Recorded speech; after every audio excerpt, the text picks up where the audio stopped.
Hey everybody, thanks for tuning in. Glad that you're able to stop by and be with us. Alongside, I've got Jan from the Save Money and More with Jan channel. Hey, Hey, Steve. Hey, everybody. hey, Jan. So what we're going to talk about is we're going to talk about repurposing food and more. And I say it that way because I've got three food repurposing tips, and Jan has got three repurposing tips like a swap out. So that'll Yes. give you that'll give you the best of both worlds as we're going along. So we'll go ahead and get started. The first one that I have is I don't know of any of us that does not like a good homemade, made from scratch spaghetti sauce. And and I always try to make a little extra because I like to go back the second day or so, or even the day after, and get spaghetti sauce because the flavor does improve when it's in the refrigerator, right? The flavors tend to marry a little more. Don't ask me why. But let's say I get tired of spaghetti sauce and I want to convert it into, say, a chili, which is not hard to do, really, if you think about it. Most of your ingredients are already there. All you got to do is add your chili powder and the packet or whichever you choose to use to make chili.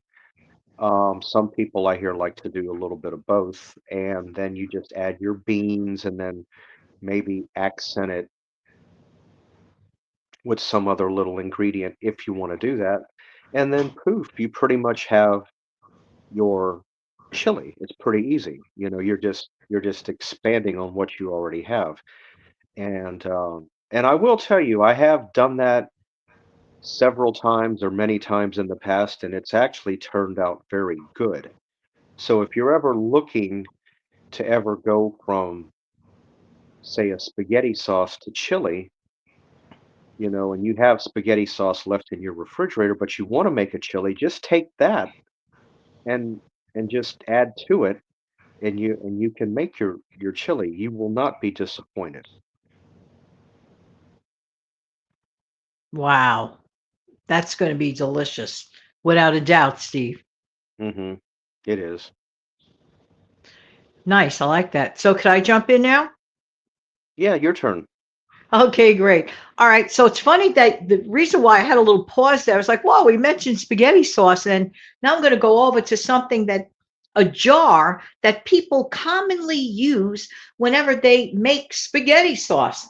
Okay. How many of us out there use that, what I call that powdery cheese? You know, the powdery cheese, you could go from the sublime to the ridiculous in the price of the actual Parmigiano. Some people get the Romano blend, some people get just straight Parmigiano or some other flavor that goes with it. Now, the idea of repurposing this specific type of is not my idea. So I take zero credit. I read this elsewhere on another platform.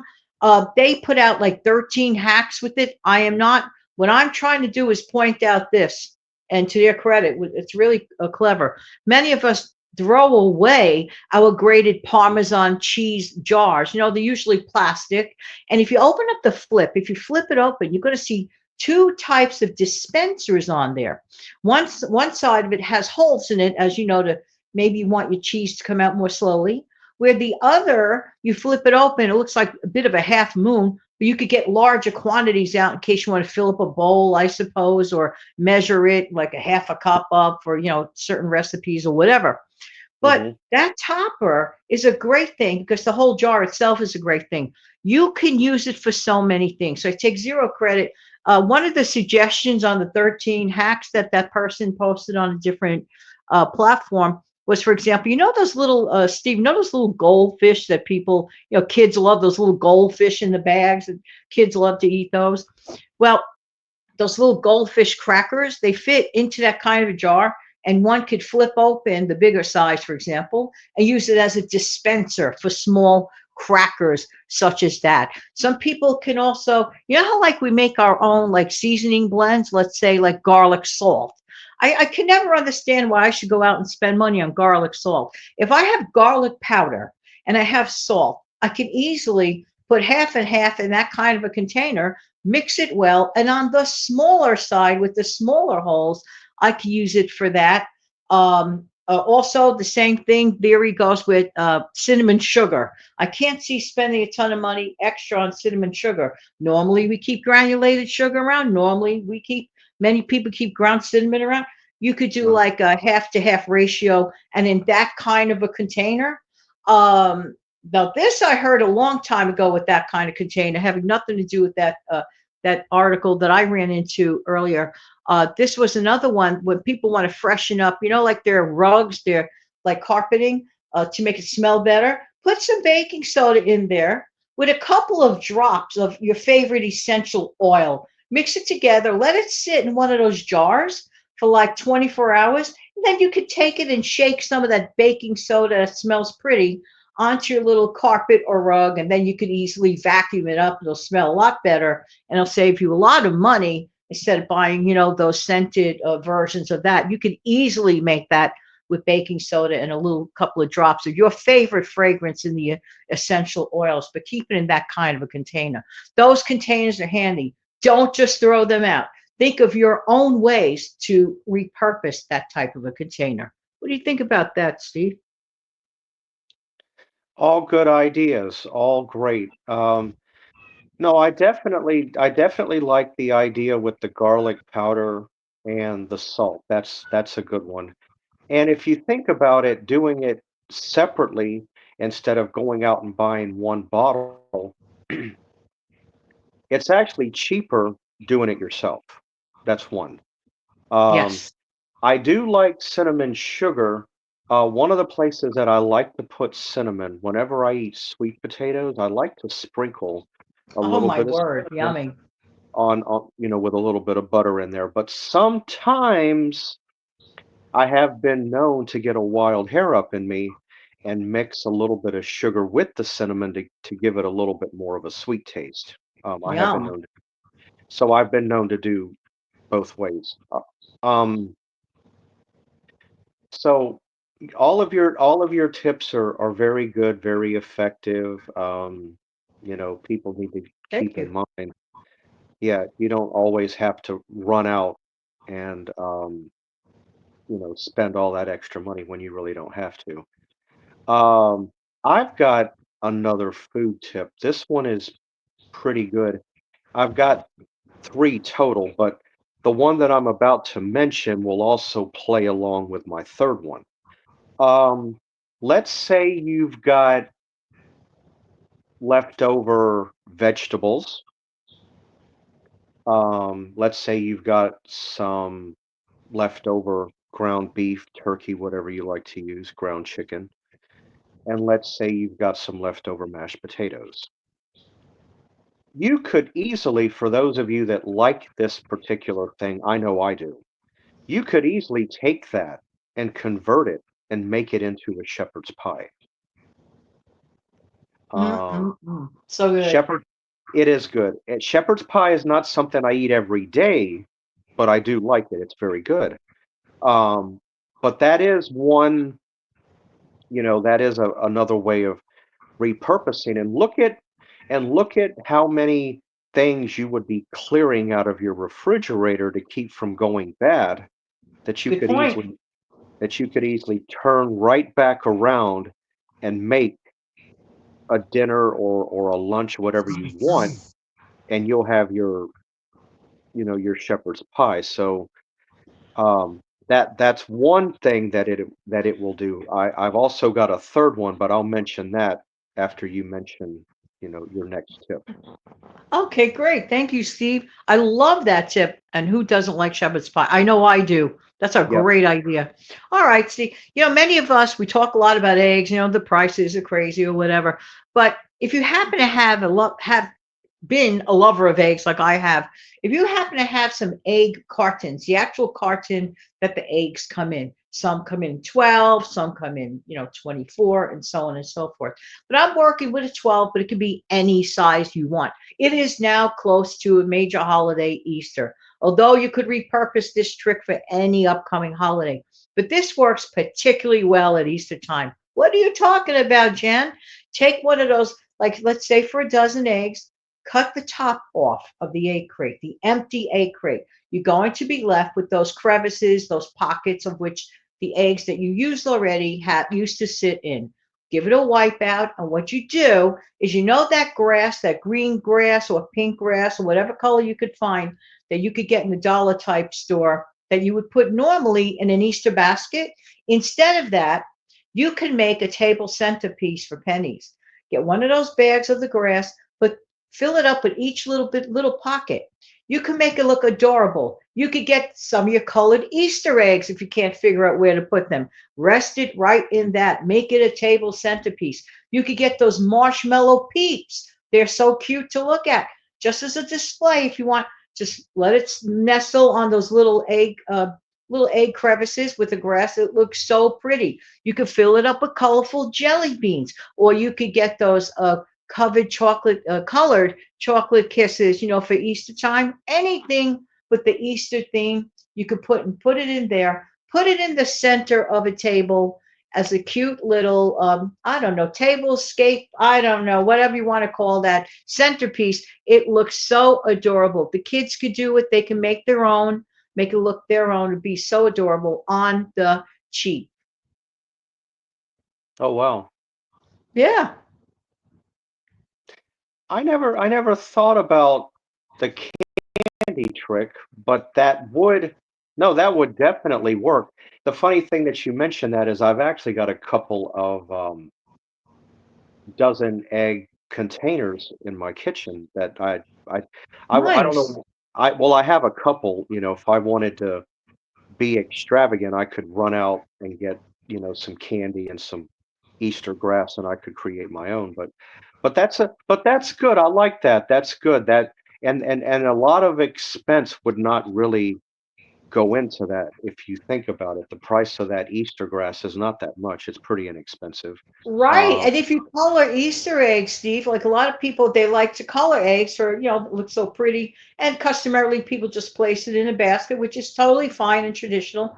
But this is another option. You could bring it to someone's yeah. house as a little like hostess gift. Put the colored eggs in the nestled corners of that crevices with the grass, all the different colors, and it looks so adorable. Just try to Mhm. imagine. It's really cute. Yeah, yeah, it definitely would be.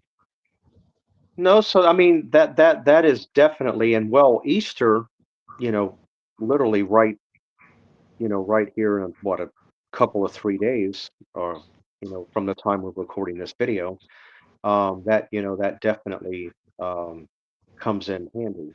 Absolutely. Um Now my last tip, um not the mashed potatoes, that was strictly for the shepherd's pie, but the other part. If you have any ground beef, ground turkey, ground chicken, any vegetable that you have left over, any of that. Um, let's say you might have a little bit of leftover pasta. Let's say you have some elbows, or let's say you've got some leftover, a small thing of egg noodles or whatever. You could easily take all of those vegetables, the little bit of pasta, that's totally optional if you want to use it or don't, and the meat, and you could take all of that and create like a vegetable beef type soup out of it. Nice. And let me tell you, I do like using leftover vegetables, meats, and things like that to create a soup, because to me, the flavor of what you have in the refrigerator, of the food that you put in there, I don't know, for some reason, leftovers taste better than when it's first made. I don't know what it is. I don't know what it is about. 100%. So that's definitely one thing that's another thing that you can do with, you know, making, And it's a uh, great idea, Steve, all the time, but especially when people scratch their head. I always clean out my refrigerator about once a week or so. That's one of the things I like to do. Gather up anything that's left over, the vegetables or whatever. Throw something together, whether it's a stir fry, whether it's a soup, depending on the time of the year. Stir fries are so fast, quick, and easy. I don't like to waste food at all. I just don't like it. I think it's a terrible thing. But to make the most of it, and you are right, vegetables tend to taste a little better as time goes by. I don't know what it is. I agree.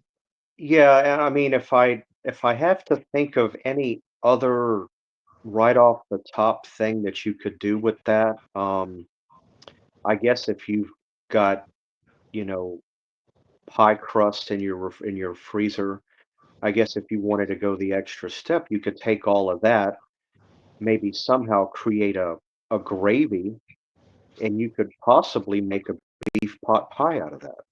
Yum. Sounds good to me. I like that So idea. that's another, a step, that Very good. you could go. I mean, all you would be doing there is you could either, if you've got a bottle of gravy in the cupboard you could use to add to it, that's great. Or you can just make your own gravy from scratch, however you want to do it. But True. yeah, so Very that gives a few people on my end, and your tips, as well, the swap outs and all of that. But that gives people some ideas in a food sense of what you can do. Because sometimes people can open their fridge. Oh, what am I going to do with this? What am I going to do with that? I can't just let it sit here. And maybe something that I just mentioned along the way here might give some encouragement on what you can do if somebody has that in their refrigerator, just to give you an idea. Yeah. And Steve, I have something that people maybe may not ever think. This is my last one for a repurpose for today. Anyway, we could always do more in the future. How many of us out there like to make our own box cake mix? Inevitably, there'd be an invisible show of hands. I can't see it, but I can imagine it. But many times we also purchase cake frosting in cans. You know the types of cans I'm referring to, tried and Yeah. true. People have been using them for years. Well, there's a really cool repurpose. After you clean out that can thoroughly, wipe it out dry, do not remove the label, leave the label on. Do not bend or do anything to the top, the lid, the plastic lid that covers up. Just make sure the interior is cleaned out. Well, Jan, well, what am I going to do with this? Here's a really good idea for you. This is a great secret place to hide your household petty cash. If you can't figure it out, you know right away in a moment's notice where to go if, for whatever the reason, you need to get into your own petty cash. Hide it somewhere special in your pantry. Nobody's going to know the better. Only keep that secret to yourself. Nobody's going to know the better. They're not going to fish through cans and cans of other things just to get at it. You just keep it to yourself and find that special place that of course, what flavor you're using on that can. You could do some sort of a marking on it to make it easier for you in case you yourself forget where it is. But that's one thing you could do with the empty cake frosting. There's another thing. I have the same cake frosting can that's going on over a decade. I put my pens and pencils in it. In that case, I have removed the label. I don't need the top of it. I just peel it off, wash it off, whatever, and then I just put my pens and pencils in it, and it just stays there in that can. It is like the perfect height for pens and pencils. For me, it's worked for over a decade. The same can, so you could definitely get definite use out of those cans for sure. Mhm. Yeah. Okay, that's good to know. Um, yeah, I guess if you took a frosting can and, well, the material that they're made out of now is a little different than what they used to be. So now they seem to be more durable. Back in the older days, I thought they were more flimsy. So back in the older days, if I'm not getting my wires crossed, um, the frosting container was not really worth hanging on to because it was flimsy. But I think the Right. material that's used now is more sturdy. Yes. so I At can least in see my where. case, it is. Well, in any case, it doesn't matter. It makes a good, you know, inexpensive piggy bank. You use it for pens and pencils. You could Right. probably use it. You could probably use it for a few other things. Just, you know. Absolutely. For those little small items like buttons or pins or paper clips, like you need a hiding place for those things, out of sight, out of mind. But I've had great success with those cans. Mhm. Okay. All right, everybody. Well, that gives some incentives. Give it some thought, and both Jen and I appreciate you guys stopping by, and you know, always be on the lookout for us. We do come on each other's channel. There's times that Jan will be on my channel. There's times I'll go to her channel when I'm on her side. So always Absolutely. be on, always be on the lookout for us. You just never know when we're going to turn up. Well, glad you could stop by. This was good. I Thanks like for the having me here as always. yeah, and definitely keep these tips in mind. Hope they can be of help. And again, Jan and I, or even myself, always be on the lookout. And we'll see you next time. Bye. Bye bye.